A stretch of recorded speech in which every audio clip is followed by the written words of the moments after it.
अस्सलाम वालेकुम फ्रेंड्स, आप सबको रमज़ान मुबारक हो। रमज़ान के हवाले से ज़कात के मामलात सामने आते हैं। अक्सर लोग अपनी ज़कात कैलकुलेशन और पेमेंट रमज़ान में ही करते हैं। तो उस हवाले से एक चीज़ मेरे सामने आई थी, सोचा आप लोगों के साथ शेयर कर लूँ। हम में से बहुत से लोग अपनी ज़कात मुख्तलिफ़ हॉस्पिटल्स को देते हैं। इंडस है या और दूसरे जो फलाही हॉस्पिटल्स हैं, बाटवानी से फॉर एग्ज़ाम्पल, इनमें अपनी ज़कात पहुँचाते हैं और हम ये समझते हैं कि इससे गरीब मरीज़ों का इलाज बहुत अच्छा हो रहा है, जबकि ऐसा नहीं है। क्योंकि मैं इस फील्ड में काफ़ी टाइम गुजारने के बाद अपने एक्सपीरियंस के ये आपसे शेयर कर रहा हूँ कि ये तमाम हॉस्पिटल्स ठीक है, अगर कोई पेशेंट ज़कात का मुस्तहिक होता है और दरख्वास्त करता है तो ये तमाम हॉस्पिटल्स सिर्फ उसके बिल में एक पर्टिकुलर परसेंटेज डिस्काउंट देते हैं। फॉर एग्ज़ाम्पल बाटवानी से 30% ऑफ कर देता है, या आगा खान है या दूसरे और हॉस्पिटल है। कोई भी हॉस्पिटल मुफ्त इलाज नहीं करके देता, बल्कि एक सर्टेन परसेंटेज कम कर देता है, जिससे उस पेशेंट का कोई खातिर खा फ़ायदा नहीं होता।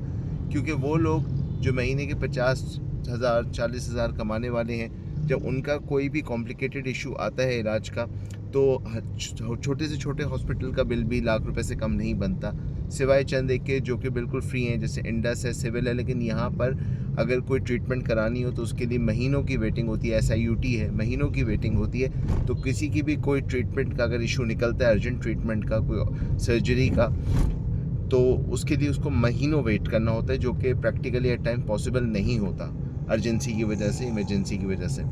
तो अगर हम इन हॉस्पिटल्स को रूल आउट कर दें तो बाकी जितने हॉस्पिटल्स हैं वहाँ पर ज़कात के हवाले से डिस्काउंट किया जाता है, जिससे उस पेशेंट को कोई फ़ायदा नहीं होता। कि अगर उसको 2 लाख रुपए में से 30% या 20% निकाल भी दिया जाए, तब भी उसको तकरीबन कोई 1.5 लाख रुपए देना है, जो कि उसकी बिसात से बाहर है। तो इसका एक बेहतर हल ये है, और वो ये है कि आप ख़ुद एक पेशेंट को टेकअप कर लें, यानी अपनी इन्वेस्टिगेशन पूरी करें उसके बारे में, और उसका ख़ुद एडमिशन कराएं, पूरा इलाज कराएं, बजाय इसके कि ज़कात को टिडबिट्स में इधर उधर दें। आप एक पेशेंट को अडॉप्ट कर लें और उस पेशेंट की पूरी जितनी ट्रीटमेंट का ख़र्चा है, लाख रुपए, 1.5 लाख रुपए, 2 लाख रुपए, वो आप दे लें। पेशेंट कहाँ से आएंगे? मेरे पास बहुत केसेस आते हैं। मैं पेशेंट्स आपको, अगर आप इंटरेस्टेड हैं, मुझे इनबॉक्स करें, मैं आपको केसेस फॉरवर्ड कर दूंगा। आप खुद इन्वेस्टिगेट करें। मैं वक्त की कमी और वसाइल की कमी की वजह से हर केस को नहीं टेकअप कर पाता, लेकिन अगर आपके पास टाइम है तो आप खुद केस को टेकअप करें, उसकी इन्वेस्टिगेशन करें, उसका एडमिशन कराएं, पूरा इलाज कराएं, एक पेशेंट का मुकम्मल इलाज करा लें। वो ज़्यादा बेहतर है बनिस्बत इसके कैप्टेड बिट्स में ज़कात इधर उधर दें और उससे एंड में किसी का फ़ायदा भी ना हो। अगर आप इंटरेस्टेड हो तो मुझे इनबॉक्स कीजिएगा। शुक्रिया, अल्लाह हाफ़िज़।